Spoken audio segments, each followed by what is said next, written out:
देखिए, देवराज ब्राह्मण चोरी करने के बाद भी भगवान शंकर के धाम गया है। उसका एक कारण था कि देवराज ब्राह्मण की माता एक लोटा जल शिव को समर्पित करती थी। कितना जल? जम के बोलिए जरा। एक लोटा। और आप सबको कहूंगा, शिव मंदिर में प्रतिदिन एक लोटा पानी, एक लोटा जल अवश्य अवश्य चढ़ाना।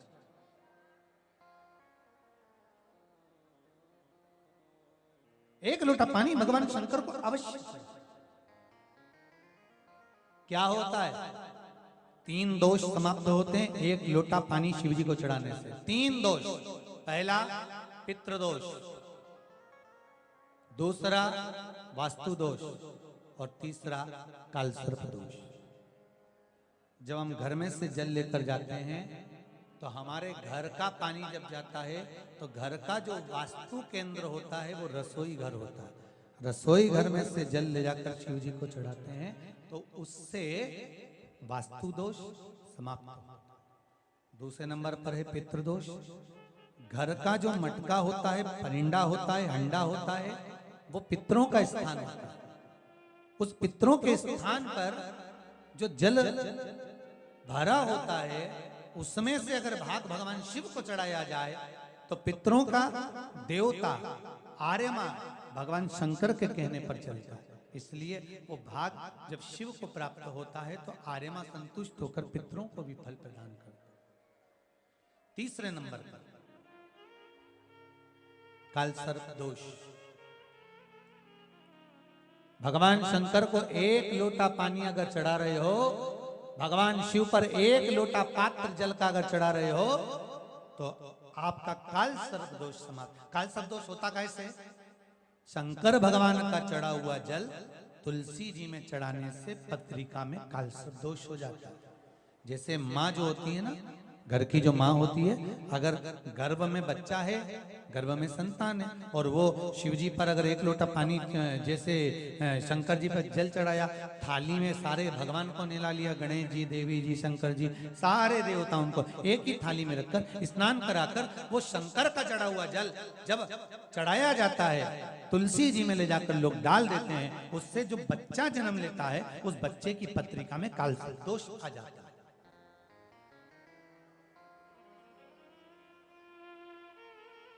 इसलिए शिव महापुराण की कथा कहती है सारे देवताओं को भले एक ही थाली में स्नान करा लो, एक ही पात्र में स्नान करा लो, पर देवाधिदेव महादेव को एक छोटे से पात्र में अलग से स्नान करा लेना चाहिए, अलग से।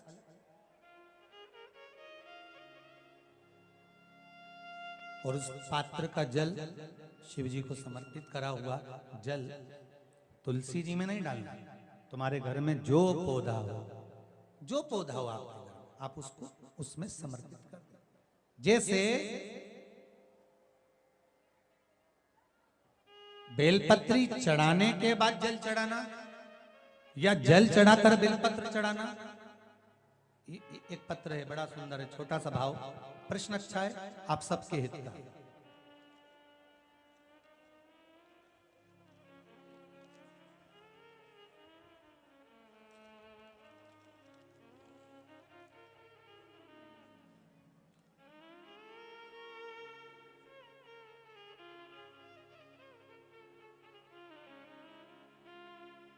अरुणा जी अग्रवाल जयपुर, झरना जी अग्रवाल जयपुर राजस्थान से इन्होंने प्रश्न किया है, गुरुदेव दूध, कच्चा दूध केवल शिवलिंग पे चढ़ाना चाहिए या पूरे शिव परिवार पे चढ़ाना चाहिए? प्रश्न अच्छा है। और शिव महापुराण की कथा रुद्राक्ष उत्सव चल रहा है तो आप उसको समझें। दूध केवल शिवलिंग पे चढ़ाना चाहिए या जो शिवलिंग के आसपास में सभी परिवार विराजमान होता है उस पे भी चढ़ाना चाहिए? अगर लिंग पुराण आप उठाकर देखेंगे तो लिंग पुराण में एक बड़ा सुंदर संवाद आता है जिसमें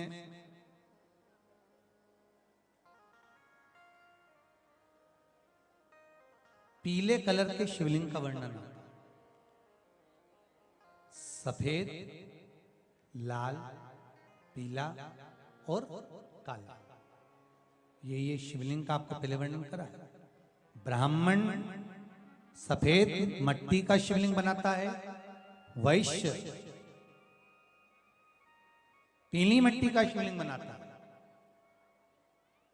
क्षत्रिय लाल मट्टी का शिवलिंग का निर्माण करता है, शूद्र काली मट्टी का शिवलिंग का निर्माण करता है। काली मिट्टी के शिवलिंग का निर्माण करता है। ये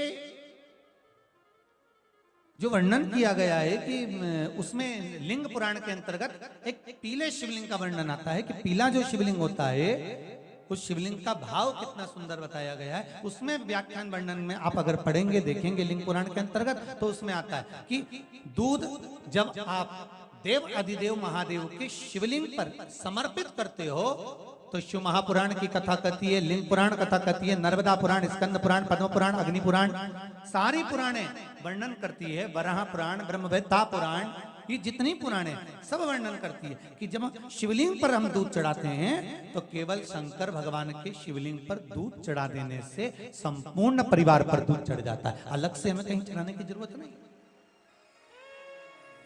अलग से हमें कहीं दूध ले जाकर चढ़ाने की जरूरत नहीं कि हमें गणेश जी को अलग से चढ़ाना पड़ेगा, देवी जी को अलग से चढ़ाना पड़ेगा, कार्तिकेय जी को अलग से चढ़ाना पड़ेगा या नंदी को अलग से चढ़ाना पड़ेगा।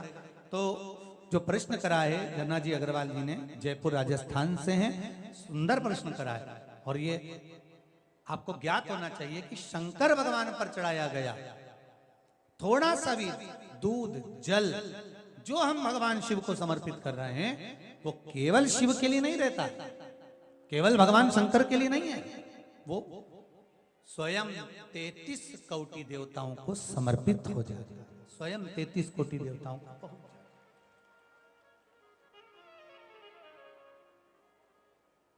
अलग से देने की जरूरत नहीं होती।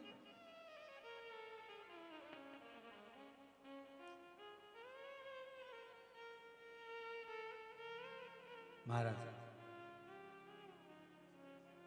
एक लोटा पानी, बेलपत्री आप शिवलिंग पर पहले चढ़ा रहे हैं, उसके बाद जल चढ़ा रहे हैं। दूसरा, जल चढ़ाने के बाद बेलपत्र चढ़ा रहे हैं। ये दो अलग अलग क्रम है शंकर भगवान की पूजन के। आप समझ लीजिएगा जरा, ये प्रसंग कभी नहीं आया, आज आया है तो उसको समझ लीजिए।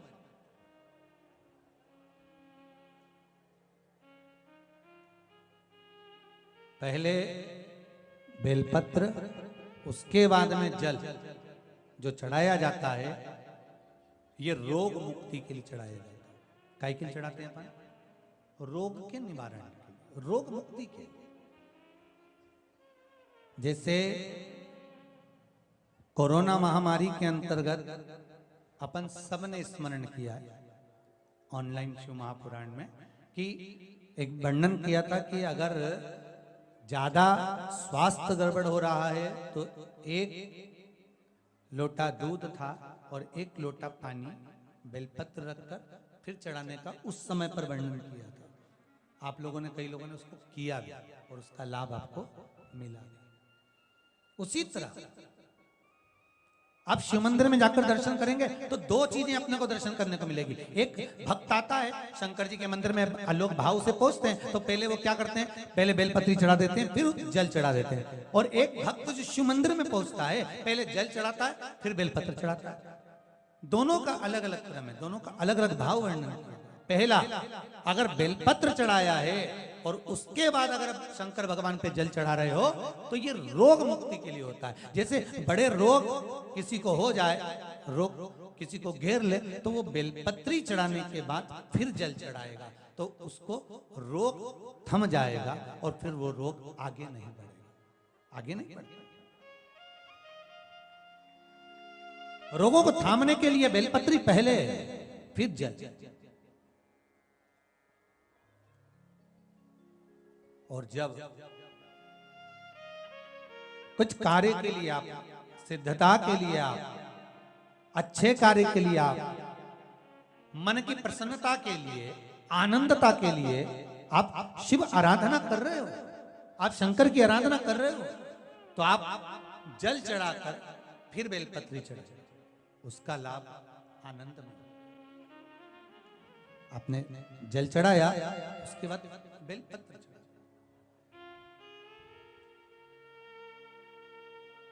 बस एक बात का स्मरण आपको होना चाहिए शिव महापुराण का, कि जब भी आप भगवान शंकर को बेलपत्र चढ़ाते हैं, बेलपत्र समर्पित करते हैं, बेलपत्र समर्पित करते समय प्रयास करा करें कि ये बेलपत्र को जब भी आप समर्पित करें, प्रयास करें कि बीच की जो पत्ती होती है बेलपत्र की, मध्य की जो पत्ती होती है, उसको अंगुष्ठ से पकड़ा जाए। उसके बाद में आप फिर बेलपत्री को शिव पर समर्पित करें, प्रयास करें। बेलपत्र जो हम भगवान शंकर को समर्पित करते हैं, उसका मध्य जो भाग होता है, बेलपत्री का जो 3 देवताओं का मध्य जो भाग होता है, उसको पकड़कर बेलपत्री को शिव को समर्पित करना चाहिए। पूर्व की कथाओं में यह भी वर्णन किया है कि बेलपत्री की डंडी का मुख कहां होना चाहिए। पूर्व की कथाओं में यह भी बताया गया है कि बेलपत्री की तीनों डंडियों के बीच में, तीनों पत्तियों के बीच में जो खाली जगह होती है, डंडी होती है, उसका क्या महत्व है, ये पूर्व की कथा में पहले बता चुके। पर आज जो क्रम चल रहा है कथा का, उसमें अपन जो समझ रहे हैं वो ये होना चाहिए कि आप किस कामना से जल चढ़ा रहे हैं, आपके जल चढ़ाने का क्रम क्या है। अगर आप रोग मुक्ति के लिए चढ़ा रहे हैं तो पहले बेलपत्र चढ़ेगी, फिर जल चढ़ेगा। आप कार्य सिद्धि के लिए चढ़ा रहे हैं, पहले जल चढ़ेगा, फिर बेलपत्र चढ़ेगी। और यदि कोई विशेष कार्य है आपका, जो आपको भगवान शंकर से जाकर कहना है, कोई विशेष कार्य, जैसे ब्रह्मलोक में ब्रह्मा है, बैकुंठ में भगवान विष्णु है, पर संसार सागर में, ब्रह्मांड में, मृत्यु लोक में अगर कोई देव है तो वो देव अधिदेव महादेव, वो देव अधिदेव महादेव, दूसरा नहीं।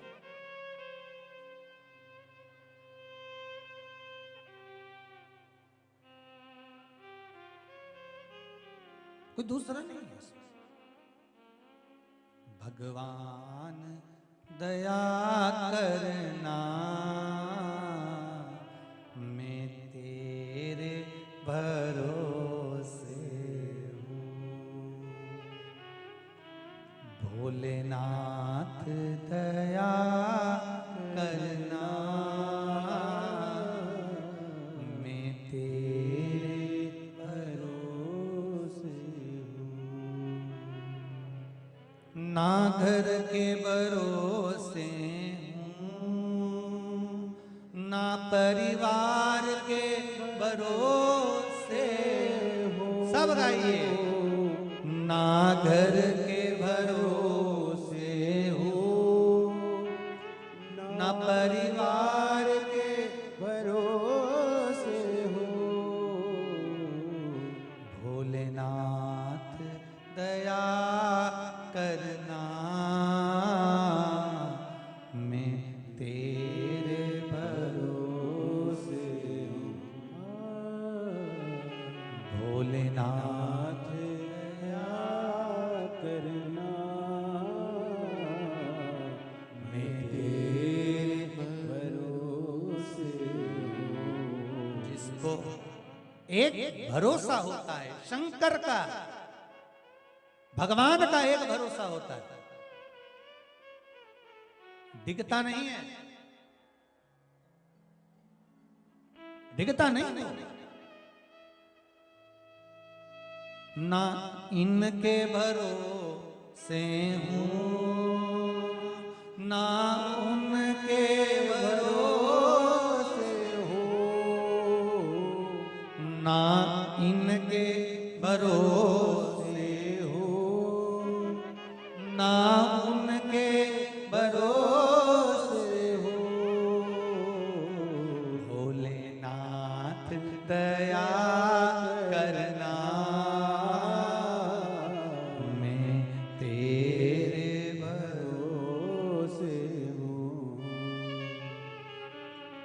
भोलेनाथ दया करना, मैं तेरे भरोसे हूँ। आप किसके भरोसे पर आए हो? जम के बोलो जरा, भोले नाथ के।